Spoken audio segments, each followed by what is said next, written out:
تو جنت کی طلب کرنا اور جہنم سے بچنا یہ اخلاص کے منافی نہیں ہے۔ وہ لوگ جھوٹ کہتے ہیں کہ تم عبادت کرو تو صرف اللہ کے لیے، نہ جنت کا لالچ ہو نہ جہنم کا خوف ہو، ورنہ اخلاص کے منافی ہو گئے، غلط بات ہے۔ آپ صلی اللہ علیہ وسلم نے کہا کہ تم بھی دعا کرو، تو اس نوجوان نے کہا کہ اللہ کے نبی صلی اللہ علیہ وسلم، آپ جو دعا کرتے ہیں جیسا آپ کا انداز ہے میں وہ نہیں جانتا، مجھے اتنا علم نہیں ہے، اور معاذ بن جبل نے جو دعا کی ہے مجھے اس کا بھی علم نہیں ہے۔ آپ اچھے انداز سے، لمبی چوڑی بہترین انداز سے دعا آپ لوگوں نے کی، میں علم نہیں رکھتا، میں وہ دعا نہیں جانتا، میں تو صرف ایک ہی دعا جانتا ہوں، اللہم انی اسألک الجنہ واعوذ بک من النار، یا اللہ میں تجھ سے جنت کا سوال کرتا ہوں اور جہنم سے بچنے کا سوال کرتا ہوں۔ تو نبی اکرم صلی اللہ علیہ وسلم نے اس نوجوان سے کہا کہ ہماری دعاؤں کا محور بھی یہی ہے، ہماری جو لمبی چوڑی دعا ہے اس کا خلاصہ بھی یہی ہے کہ اللہ ہمیں جنت عطا کرے اور جہنم سے اللہ ہماری حفاظت فرمائے۔ اعوذ باللہ السمیع العلیم من الشیطان الرجیم من ہمزہ ونفخہ ونفثہ، بسم اللہ الرحمن الرحیم، الحمد للہ رب العالمین الرحمن الرحیم مالک یوم الدین، ایاک نعبد و ایاک نستعین۔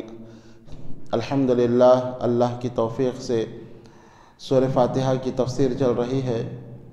ایاک نعبد و ایاک نستعین کی تفسیر مسلسل کئی دروس میں ہم سن رہے ہیں۔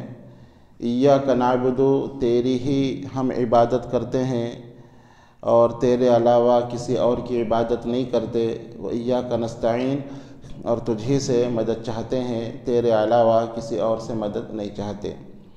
ایاک نعبد کی تفسیر میں ہم اس سے پہلے سن چکے ہیں کہ اللہ کی عبادت کرنے والے 4 قسم کے لوگ ہیں۔ ایک یہ کہ وہ لوگ اللہ کی عبادت کرتے ہیں اخلاص کے ساتھ اور نبی اکرم صلی اللہ علیہ وسلم کی سنت کے مطابق، اور دوسرے قسم کے وہ لوگ ہیں جو اللہ کی عبادت کرتے ہیں، نہ ان کی عبادت میں اخلاص ہے نہ سنت کے مطابق ہے، وہ ناکام لوگ ہیں۔ تیسرے قسم کے لوگ وہ ہیں جو عبادت کرتے اخلاص کے ساتھ لیکن سنت کے مطابق نہیں کرتے، وہ بھی نقصان اٹھانے والے ہیں۔ اور چوتھی قسم کے لوگ وہ ہیں جو عبادت کرتے ہیں ریاکاری کے ساتھ، اخلاص نہیں ہوتا لیکن سنت کے مطابق کرتے ہیں، وہ بھی ناکام لوگ ہیں۔ صرف ایک طبقہ جو عبادت اخلاص کے ساتھ کرے اور نبی اکرم صلی اللہ علیہ وسلم کے طریقے کے مطابق کرے، یہی لوگ کامیاب ہونے والے ہیں۔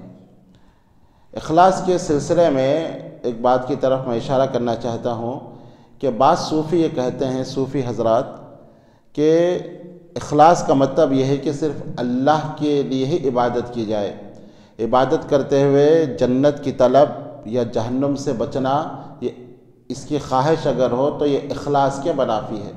یہ ان کا قول ہے کہ اگر آپ عبادت کرتے ہوئے آپ کی خواہش ہو کہ اللہ جنت عطا کرے، یا عبادت کرتے ہوئے آپ یہ چاہتے ہیں کہ آپ جہنم سے بچیں، تو آپ کے اخلاص میں کمی ہو جائے گی، کیونکہ آپ تو ایک حرص اور لالچ سے عبادت کر رہے ہیں۔ جنت چاہیے تو ایک حرص ہو گئی، جہنم سے بچنا ہے آپ کو، اس لیے آپ عبادت کر رہے ہیں۔ تو وہ لوگ کہتے ہیں کہ عبادت صرف اللہ کی ہو، نہ اس میں جنت کا آپ سوال کریں نہ جہنم سے آپ کو ڈر ہو، تو وہ عبادت اخلاص ہے۔ اور ان کی ایک رابعہ جو صوفیہ ہے، اس کا ایک مشہور قول ہے، وہ کہتی تھی کہ میں جنت سے پانی لے کر جہنم کو بجھا دوں گی اور جہنم کی آگ لے کر جنت کو جلا دوں گی، اور میں عبادت کروں گی صرف اللہ کے لیے، اللہ کی رضا کے لیے، نہ جنت کا اس میں لالچ ہوگا نہ جہنم کا سے بچنے کا خوف ہوگا۔ تو صوفیہ کی یہ بات قرآن و حدیث کے خلاف ہے۔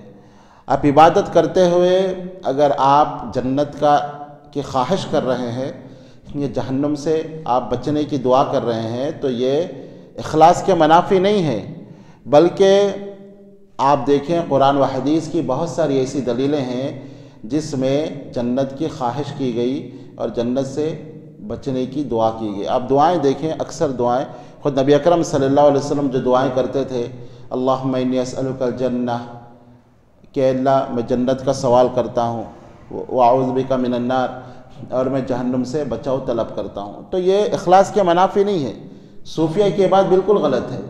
آپ صلی اللہ علیہ وسلم کی اکثر دعائیں اسی طرح ہے کہ اللہ میں جنت کا تجھ سے سوال کرتا ہوں اور جہنم سے میں جہنم کے عذاب سے میں بچنا چاہتا ہوں، اور جہنم سے تو مجھے بچا لے۔ بلکہ آپ صلی اللہ علیہ وسلم نے ایک حدیث میں فرمایا کہ اگر کوئی 3 مرتبہ کہے اللہم انی اسألک الجنہ، یا اللہ میں تجھ سے جنت کا سوال کرتا ہوں، تو جنت خود کہتی ہے کہ یا اللہ اس بندے کو میرے اندر داخل کر دے۔ اور کوئی بندہ اگر 3 مرتبہ یہ کہتا ہے کہ اللہ میں جہنم سے بچنا چاہتا ہوں، مجھے جہنم سے بچا لے، تو جہنم خود کہتی ہے کہ اللہ اس آدمی کو تو مجھ سے بچا لے۔ بلکہ جو سب سے بہتر دعا اللہ تعالیٰ نے سکھائی ہے اس کے اندر بھی یہی ہے، ربنا آتنا فی الدنیا حسنہ وفی الآخرۃ حسنہ وقنا عذاب النار، یا اللہ تو دنیا کی بھلائی عطا کر، آخرت کی بھلائی عطا کر، اور جہنم کی آگ سے تو ہم کو بچا لے۔ تو جہنم سے بچنا اور جنت کی طلب یہ اخلاص کے خلاف نہیں ہے، بلکہ اللہ کے نبی صلی اللہ علیہ وسلم خود یہ تعلیم دیتے تھے کہ تم اللہ سے جنت کا سوال کرو اور جہنم سے بچو۔ بلکہ اللہ تعالیٰ نے خود قرآن کے اندر فرمایا کہ تم دوڑو لپکو اس جنت کی طرف جس کی چوڑائی آسمان و زمین کے برابر ہے اور جو متقیوں کے لیے تیار کی گئی ہے۔ جیسے سورہ آل عمران میں اللہ تعالیٰ نے فرمایا کہ تم دوڑو استغفار کی طرف اور ایسی جنت کی طرف جس کی چوڑائی آسمان و زمین کے برابر ہے۔ تو یہ کہنا کہ جنت کی طلب اور جہنم کا خوف یہ اخلاص کے منافی بالکل غلط بات ہے۔ بلکہ آپ صحابہ کے واقعات دیکھیں، اس پر شاہد ہے کہ وہ لوگ جنت کی خواہش میں عمل کیا کرتے تھے۔ آپ کو معلوم ہونا چاہیے، مسلم شریف کی روایت ہے، جنگ بدر میں جو سب سے پہلے شہید ہوئے مسلمانوں کی طرف سے وہ صحابی کا نام ہے عمیر بن حمام رضی اللہ عنہ۔ اسلام کی جو سب سے پہلی جنگ ہے جنگ بدر، جس میں کفار مکہ 1000 کی تعداد میں تھے اور کافی لوگ اس کے اندر کفار مکہ قتل ہوئے، بلکہ 70 قتل ہوئے تھے، اور 70 آپ صلی اللہ علیہ وسلم نے کافروں کو گرفتار کیا تھا۔ مسلمانوں میں بہت کم شہید ہوئے تھے، لیکن مسلمانوں میں جو سب سے پہلے شہید ہوئے ان کا نام ہے عمیر بن حمام رضی اللہ عنہ۔ ان کے تعلق سے آتا ہے، مسلم شریف کی روایت ہے، جابر رضی اللہ عنہ اس حدیث کے راوی ہیں، جنگ بدر کے موقع پر نبی اکرم صلی اللہ علیہ وسلم نے صحابہ کو جذبہ دلانے کے لیے کہا کہ صحابہ دوڑو اس جنت کی طرف، لپکو اس جنت کی طرف جس کی چوڑائی آسمان و زمین کے برابر ہے۔ تو عمیر رضی اللہ عنہ نے وہ بات سن کر کہا بخ بخ، کہ یہ بہت اچھی بات ہے۔ آپ صلی اللہ علیہ وسلم نے کہا کہ تم نے بخ بخ کیوں کہا اللہ کے نبی میری خواہش ہے کہ میں بھی اس جنت میں چلے جاؤں۔ تو آپ صلی اللہ علیہ وسلم نے فرمایا کہ بالکل، جو کوئی بھی جہاد کرے گا اور دشمنوں کو مارے گا اس کے لیے جنت ہے۔ تو عمیر رضی اللہ عنہ کھجور کھا رہے تھے، کھجوروں کو خطاب کر کے انہوں نے کہا کہ اے کھجور، اگر میں تم کو کھانے بیٹھ جاؤں گا تو زندگی لمبی ہو جائے گی۔ کھجوروں کو ایک طرف پھینکا اور میدان جہاد میں کود پڑے اور کفار سے مقابلہ کیا اور شہید ہو گئے، اس جنت کو انہوں نے حاصل کر لیا۔ تو آپ اندازہ لگائیے کہ یہاں اللہ کے نبی نے صحابہ کو جنت کی طرف توجہ دلائی، ترغیب دی۔ تو یہ جنت کا لالچ یا جنت کی طرف جانا، یا جنت کا سوال کرنا، یہ اخلاص کے منافی نہیں ہے۔ بہت سارے ایسے واقعات احادیث کے اندر آپ کو ملتے ہیں۔ وہ مشہور واقعہ جو بخاری اور مسلم کے اندر ہے، وہ آپ نے بار بار سنا کہ حضرت معاذ بن جبل رضی اللہ عنہ نبی اکرم صلی اللہ علیہ وسلم کے پیچھے عشاء کی نماز پڑھتے، پھر اپنے قوم میں جا کر عشاء کی نماز پڑھا کرتے تھے۔ لوگ ان کے آنے تک ان کا انتظار کرتے اور وہ عشاء کی نماز پڑھا کرتے تھے۔ ایک مرتبہ معاذ بن جبل رضی اللہ عنہ نے عشاء کی نماز میں سورہ بقرہ شروع کر دی۔ ایک نوجوان نماز توڑ دیا، اس نے الگ نماز پڑھی اور گھر جا کر سو گیا۔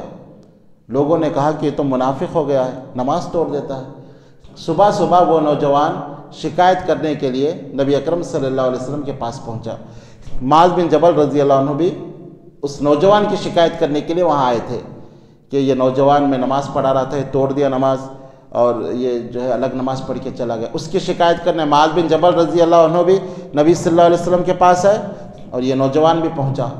نوجوان نے کہا کہ اللہ کے نبی صلی اللہ علیہ وسلم ہم اونٹوں والے ہیں، دن بھر اونٹوں سے پانی نکال نکال کر کھیتوں کو سیراب کرتے ہیں، بڑی محنت کرتے ہیں، اور عشاء کی نماز میں معاذ بن جبل رضی اللہ عنہ کا ہم انتظار کرتے ہیں، وہ آپ کے پیچھے نماز پڑھتے ہیں، پھر ہمارے پاس آ کر نماز پڑھاتے ہیں، ہم انتظار کرنے بیٹھتے ہیں، انتظار کرتے ہوئے بیٹھتے ہیں، اور یہ آ کر سورہ بقرہ یہ شروع کر دیتے ہیں۔ تو نبی اکرم صلی اللہ علیہ وسلم ناراض ہو گئے معاذ بن جبل رضی اللہ عنہ پر، اور کہا کہ معاذ کیا تم لوگوں کو فتنے میں ڈالنا چاہتے ہو؟ تمہارے لیے سورہ شمس والشمس وضحاہا، سبح اسم ربک الاعلی، اس جیسی صورتیں کافی ہے۔ یہ یہاں تک کی جو روایت ہے یہ بخاری اور مسلم کے اندر ہے۔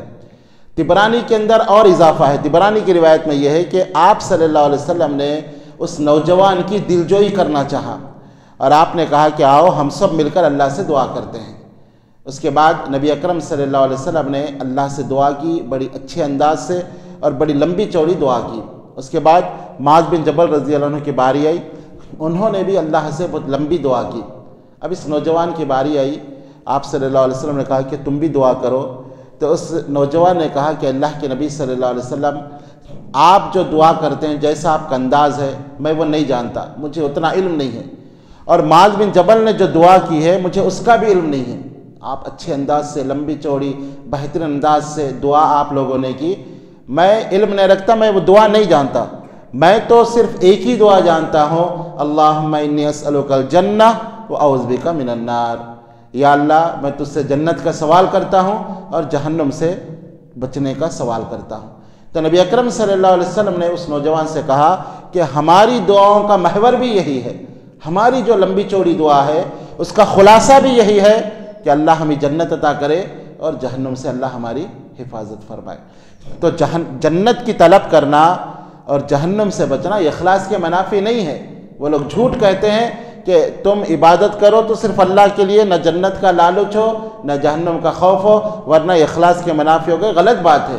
بلکہ جنت کی طلب اور جہنم سے بچنا یہ عین اخلاص کے مطابق ہے، اس کا اللہ اور اس کے رسول نے ہمیں حکم دیا ہے۔ بعض روایتوں میں یہ ہے کہ اس نوجوان نے کہا کہ لوگ مجھے منافق کہتے ہیں، اللہ کی قسم کبھی موقع آئے گا تو میں بتاؤں گا کہ میں اللہ اور اس کے رسول سے کتنی محبت کرتا ہوں۔ پھر ایک جنگ کے موقع پر وہ نوجوان اللہ کے راستے میں لڑتے ہوئے شہید ہو گیا، تو آپ صلی اللہ علیہ وسلم نے فرمایا اس نے اپنے وعدے کو سچ کر دکھایا۔ تو یہ روایت کے اندر یہاں اس روایت کو پیش کر کے یہاں یہ بات بتانا مقصود ہے کہ جنت کی طلب کرنا اور جہنم سے بچنے کی دعا کرنا یہ اخلاص کے منافی نہیں ہے، بلکہ یہ اخلاص ہے۔ اخلاص یہ کہ صرف اللہ کے لیے عبادت ہو اور جنت کی طلب ہو اور جہنم سے خوف ہو، یہی اصل میں اخلاص ہے۔ اللہ تعالیٰ سے دعا ہے کہ اللہ تعالیٰ صحیح معنوں میں قرآن و حدیث کو سمجھنے کی توفیق عطا فرمائے۔ آمین یا رب العالمین۔ وآخر دعوانا الحمد للہ رب العالمین۔